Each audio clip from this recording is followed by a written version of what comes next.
வேலூர் சிப்பாய் புரட்சியின் 218வது நினைவு நாள் உயிர்நீத்த வீரர்களுக்கு மலர் வளையம் வைத்து அஞ்சலி செலுத்தப்பட்டது. வேலூர் கோட்டையில் 1806ஆம் ஆண்டு நடைபெற்ற சிப்பாய் புரட்சியில் உயிரிழந்த இந்திய வீரர்களுக்கு அஞ்சலி செலுத்தும் விதமாக சிப்பாய் புரட்சி நினைவு தூணுக்கு மலர் வளையம் வைத்து அஞ்சலி செலுத்தப்பட்டது. நிகழ்ச்சியில் மாவட்ட ஆட்சியர் சுப்புலட்சுமி நினைவு தூணுக்கு மலர் வளையம் வைத்து அஞ்சலி செலுத்தினார் மற்றும் படை வீரர்கள் மற்றும் பொதுமக்கள் உள்ளிட்டோர் நினைவு தூணுக்கு அஞ்சலி செலுத்தினர். காஞ்சிபுரம் மாநகராட்சி மன்ற தலைவர் மீது நம்பிக்கையில்லா தீர்மானம் வரும் 29ஆம் தேதி நடைபெறும் என மாநகராட்சி ஆணையர் செந்தில் முருகன் தெரிவித்துள்ளார். மேயர் மகாலட்சுமி யுவராஜ் மீது கடந்த ஒரு வருட காலமாகவே புகார்கள் எழுந்துள்ளது. மேயரை மாற்ற கோரி நம்பிக்கையில்லா தீர்மானம் கொண்டுவர மாவட்ட ஆட்சியரை சந்தித்து 30க்கும் மேற்பட்ட மாமன்ற உறுப்பினர்கள் மனு வழங்கினார்கள். இதே கோரிக்கையை முன்னிறுத்தி மாநகராட்சி ஆணையரிடம் மனு அளித்தனர். காஞ்சிபுரம் மாவட்டத்தில் பள்ளி மாணவர்களுக்கு சாலை பாதுகாப்பு குறித்து விழிப்புணர்வு நடைபெற்றது. உலக அளவில் இந்தியாவில்தான் விபத்துகள் அதிகமாக நடக்கின்றன என்றும் அதிலும் தமிழகம் கடந்த 2022ஆம் ஆண்டு கணக்கெடுப்பின்படி முதலிடத்தில் இருக்கிறது என்றும் தெரிவிக்கப்பட்டுள்ளது. தலை கவசம் அணிந்தால் 90% உயிரிழப்பு விபத்துகள் குறைந்துவிடும் எனவும் இருசக்கர வாகனங்களை வேகமாக ஓட்டும் இளைஞர்களால் தான் பெரும்பாலான விபத்துகள் நடக்கின்றன என்றும் மாணவர்களுக்கு காவல்துறை மூலம் விழிப்புணர்வு எடுத்துரைக்கப்பட்டது. அதுக்கப்புறம் ரியர்ல வெஹிக்கிள் வந்தாங்க மிரர்ல பார்க்கணும். இது ரெண்டும் வரவில்லை அப்படிங்கற ஊர்ஜிதம் பண்ணிட்டா ரைட் அண்ட் ரைட்ல இண்டிகேட்டர் போடணும். இண்டிகேட்டர் போட்டு என்ன அப்படியே ஓவர்டேக் பண்ணணும். ஓவர்டேக் பண்ணிட்டு திரும்ப ரைட் எடுத்து எகைன் திரும்ப லெஃப்ட்க்கு வந்துடணும். இது எம்எஸ்எம்பி கான்செப்ட் அப்படி சொல்லுவோம். மிரர் சிக்னல் மேனோவர் பொசிஷன் அப்படி சொல்லுவோம். MSMP concept. முதல்ல மிரரை பார்க்கணும், பின்னால வாகனம் வருதானே, புரியுங்களா? அதுக்கப்புறம் என்ன பண்ணணும், மேனோவர் பண்ணி இந்த பக்கம் வரணும், திரும்ப எகைன் பொசிஷன் வந்துடணும். முதன்முறையாக தருமபுரி மாவட்டம் பொம்மிடியில் ராட்சத பலூனில் குளிர்சாதன வசதியுடன் நவீன முறையில் மாடர்ன் திரையரங்கு அமைக்கப்பட்டுள்ளது. பொம்மிடியை சார்ந்த அக்குபஞ்சர் டாக்டர் ரமேஷ் என்பவர் சினிமா மீது உள்ள ஆர்வத்தால் 50 சென்ட் நிலத்தில் 20,000 சதுர அடியில் ராட்சத பலூன் மூலம் நவீன வசதி கொண்ட குளிர்சாதன திரையரங்கை அமைத்துள்ளார். இவ்வளவு வசதி கொண்ட இந்த திரையரங்கில் செய்யப்படுகின்ற சாதாரண அளவில் கட்டணமே நிர்ணயிக்கப்பட்டுள்ளது.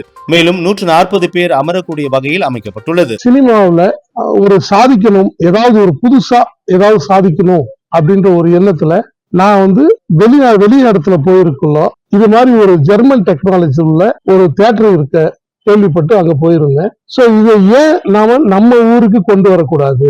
டெல்லியில உள்ள பிக்சர் டைமோட டைப் பண்ணி இதுக்காக ஒரு ரைட்ஸ் வாங்கினேன். இது பலூன் தியேட்டர்ன்றதோட டிஜிட்டல் மூவி தியேட்டர். எப்ப வேணாலும் இது பிரிச்சுக்கலாம். இது சிட்டி மக்களோட வில்லேஜ் மக்களுக்கும் இது பயன்படணும். உங்களுக்கு காஸ்ட் கம்மி, ஒரு ஃபேமிலி அழகா குறைந்த செலவுல நிறைவான தரத்துல நீங்க போலாம். சென்னையில் நடைபெற்ற மாநில அளவிலான கராத்தே போட்டியில் கோவையை சேர்ந்த மாணவர்கள் தேசிய அளவிலான போட்டிக்கு தேர்வாகி உள்ளனர். தமிழ்நாடு கராத்தே சங்கம் சார்பாக 4 வயது முதல் 13 வயதிற்கு உட்பட்டோருக்கான மாநில அளவிலான சப் ஜூனியர் கராத்தே போட்டி சென்னையில் நடைபெற்றது. பல்வேறு வயது மற்றும் எடை பிரிவுகளில் கட்டா மற்றும் குமித்தி ஆகிய போட்டியில் நடைபெற்ற இந்த போட்டியில் கோவையை சேர்ந்த மாணவர்கள் சர்வேஷ், அஸ்வபிரதா மற்றும் சாய் தக்ஷன் ஆகியோர் கலந்து கொண்டனர். மூவரும் குமித்தே தனி பிரிவில் 3வது இடம் பிடித்து வெண்கல பதக்கங்கள் பெற்று தேசிய அளவில் நடைபெறும் போட்டிக்கு தேர்வாகி உள்ளனர்.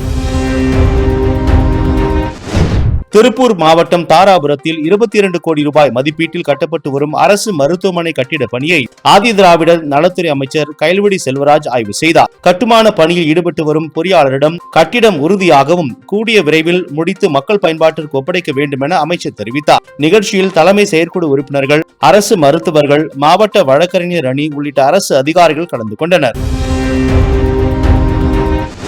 காலநிலை மாற்றத்தால் வெப்பநிலை உயரும் என பன்னாட்டு அரசுகளுக்கான குழு எச்சரிக்கை கொடுத்துள்ளது. எனவே வீட்டிற்கு வீடு மரம் நட வேண்டும் என சுற்றுச்சூழல் மற்றும் காலநிலை மாற்றத்துறை அமைச்சர் மெய்யநாதன் தெரிவித்துள்ளார். தென்னிந்திய திருச்சபை திருநெல்வேலி திருமண்டலத்தின் 244வது ஆண்டு விழாவை ஒட்டி நெல்லை டக்கரமால்புரத்தில் 10,000 மரக்கன்றுகள் நடும் விழா தமிழக சட்டப்பேரவை தலைவர் அப்பாவு தலைமையில் நடைபெற்றது. இதில் சுற்றுச்சூழல் மற்றும் காலநிலை மாற்றத்துறை அமைச்சர் மெய்யநாதன் சிறப்பு அழைப்பாளராக கலந்து கொண்டு பேசிய போது வீட்டிற்கு ஒரு மரம் வளர்க்க வேண்டும் என அவர் பொதுமக்களிடம் கேட்டுக்கொண்டார்.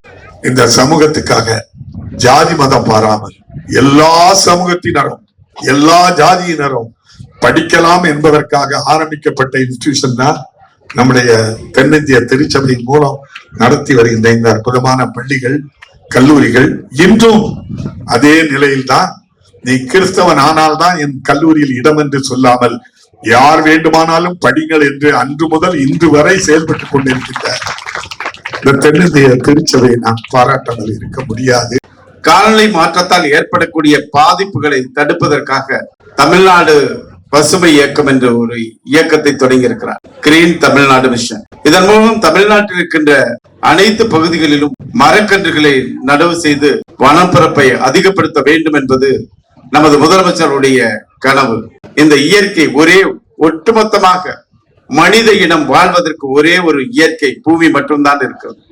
அதை பாதுகாக்க வேண்டிய பொறுப்பு நம் அனைவருக்கும் இருக்கிறது.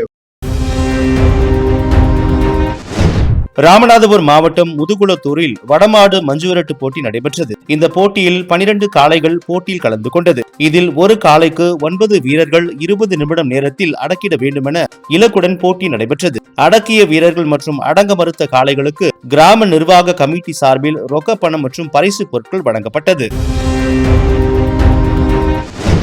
நாமக்கல் மாவட்டத்தில் தடை செய்யப்பட்ட ஆப்பிரிக்கன் கழுத்தி மீன்களை அதிகாரிகள் பறிமுதல் செய்தனர். நள்ளிப்பாளையம் பகுதியில் மீன்வளத்துறை அதிகாரிகள் ஆய்வு மேற்கொண்டனர். அப்போது விற்பனைக்காக வைக்கப்பட்டிருந்த 36 கிலோ ஆப்பிரிக்கன் கழுத்தி மீன்களை அதிகாரிகள் பறிமுதல் செய்து குழி தோண்டி மீன்களை அழித்தனர். ஆப்பிரிக்க மீன்கள் மற்ற மீன்களை தின்று முற்றிலும் அழித்துவிடும் ஆப்பிரிக்கன் மீன்களால் உடல்நலம் பாதிக்கும். இதனால் இத்தகைய மீன்களை அரசு தடை செய்துள்ளது என்பது குறிப்பிடத்தக்கது. கிருஷ்ணகிரி மாவட்டம் பெரிய ஏரிக்கரையில் அமைந்துள்ள ஸ்ரீ காலபைரவர் கோவிலின் மகா குடமுழுக்கு விழாவை முன்னிட்டு காசி உள்ளிட்ட புண்ணிய தலங்களில் இருந்து எடுத்து வரப்பட்ட தீர்த்த குடங்களுக்கு மேளதாளங்களுடன் சிறப்பு பூஜைகள் நடைபெற்றது. பெரிய மலை அடிவாரத்தில் வைத்து சிவாச்சாரியார்கள் மூலம் சிறப்பு பூஜை மற்றும் கற்பூர ஆராதனை காண்பிக்கப்பட்டது. இதனை அடுத்து சிறப்பு பூஜைகளும் அபிஷேகங்களும் நடைபெற்றது.